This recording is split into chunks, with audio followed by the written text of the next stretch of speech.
جب حضرت ابراہیم علیہ السلام کو اللہ کا حکم ہوا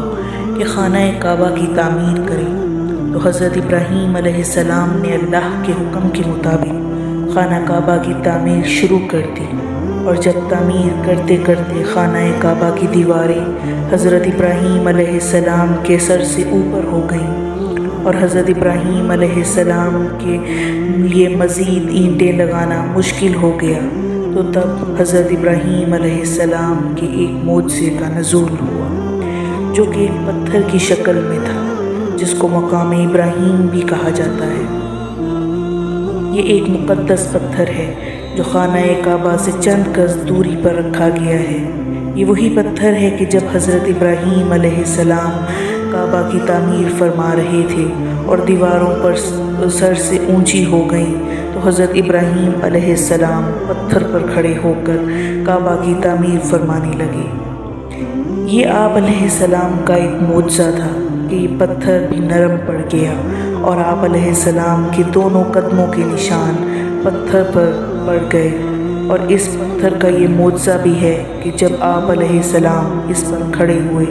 تو یہ اڑنے لگتا اور خود بخود خانہ کعبہ کی دیواروں کی طرف ہو جاتا،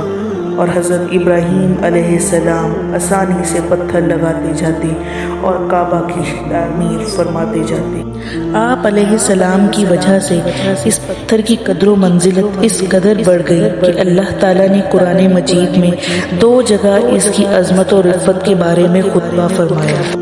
اللہ تعالیٰ نے فرمایا، کعبہ مکرمہ میں خدا کی کھلی اور روشن نشانیاں ہیں، اور ان نشانیوں میں سے ایک بڑی اور اہم نشانی مقام ابراہیم ہے۔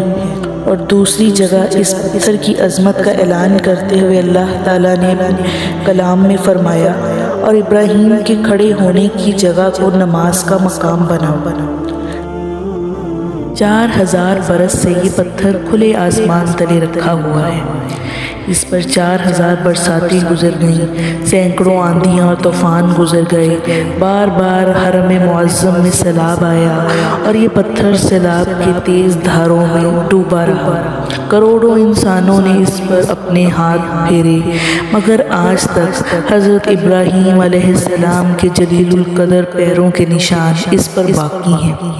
جو کہ بلا شبہ حضرت ابراہیم علیہ السلام کا بہت ہی بڑا معجزہ ہے،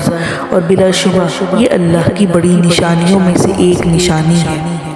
اور یہ بڑی نشانی اللہ تعالیٰ کی طرف سے ہے کہ اللہ تعالیٰ نے حکم دیا کہ تم طواف کے بعد نماز پڑھو۔ نماز اور عبادت تو تم میرے لیے ہی کرو گے، لیکن میرے خلیل یعنی ابراہیم علیہ السلام کے پیروں کے نشان کو اپنے لیے سجدہ گاہ بناؤ۔ یہ پتھر بلا شبہ حضرت ابراہیم علیہ السلام کے لیے ایک بہت بڑا معجزہ اور آج کے مسلمانوں کے لیے اس میں ایک بہت بڑی عبرت پنہاں ہے۔ ناظرین اکرام، اس طرح کے مزید سچے اور سبق آموز قصوں اور کہانیوں کے لیے ہمارے چینل کو سبسکرائب کیجیے۔